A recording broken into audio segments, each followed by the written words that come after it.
Imama Amapakabo is a Nigerian football coach. He just finished third in the league with Abia Warriors, the first ever time Abia Warriors to finish in that position and finish above Eyimba in the league. He has done another first in 2016 while he coached Rangers. He won the league with Rangers, and that was the first time Rangers win the league in 32 years, because Rangers last won the league in 1984 before Imama came in 2016.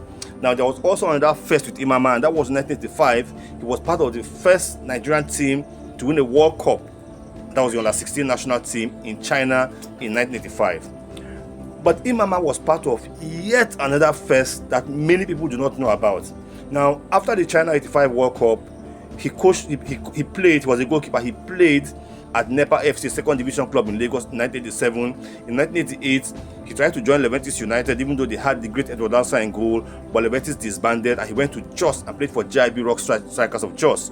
From Jos, he came down to the south to play for Calabar Rovers in 1989, was with them for 3 years, and in 1993, he met with the River State Governor, Sir Dr. Peter Odili, and he signed for Sharks, and he played for Sharks until 1997. But while playing for Sharks, in 1994-95 season, Imama and the Sharks team were in Lagos for a game against Niger Dock. That was the Snake Island Stadium. Now, first half had ended goalless, and Imama, eccentric in goal, lanky, jumps from place to place. His movement was swift. His shot stopping skills were cool. His technicalities were top notch, and he ensured that Niger Dock could not score. But 10 minutes into that second half, he felt something move in his stomach, like a gush, and he got a bit confused. What's going on?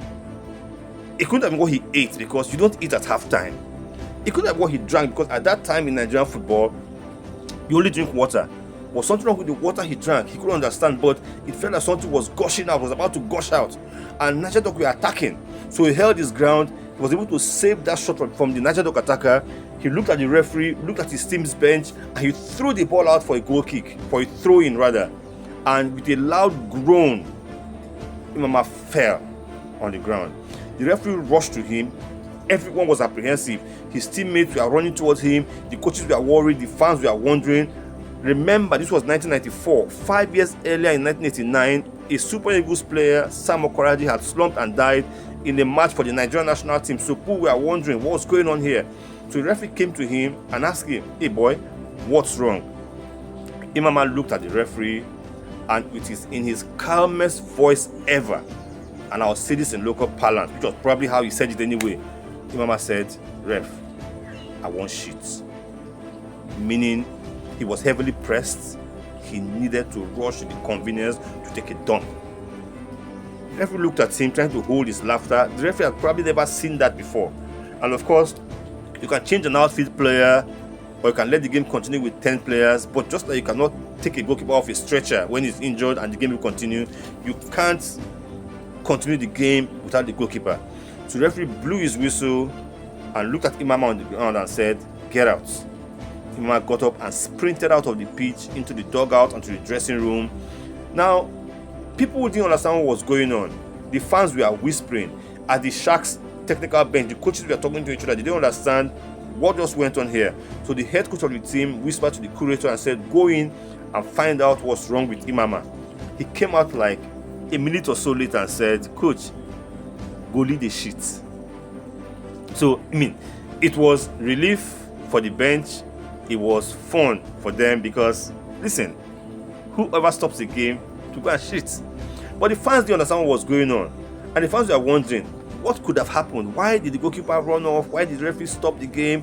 Why isn't the game continuing? What's going on here?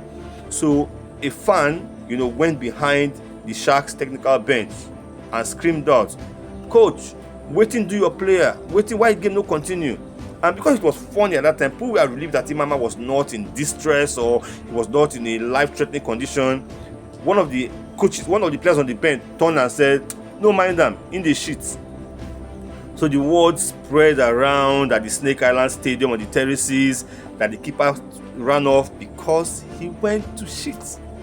So there was a round of laughter at the stadium, because they had never seen that happen before.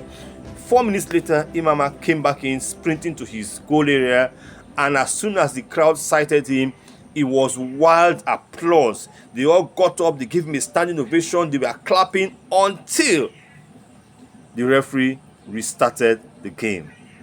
Did you ever hear this story? I'm sure you never did. When a goalkeeper stopped a professional league game to go in to take a shit. Imama Amapakabo, always with the firsts.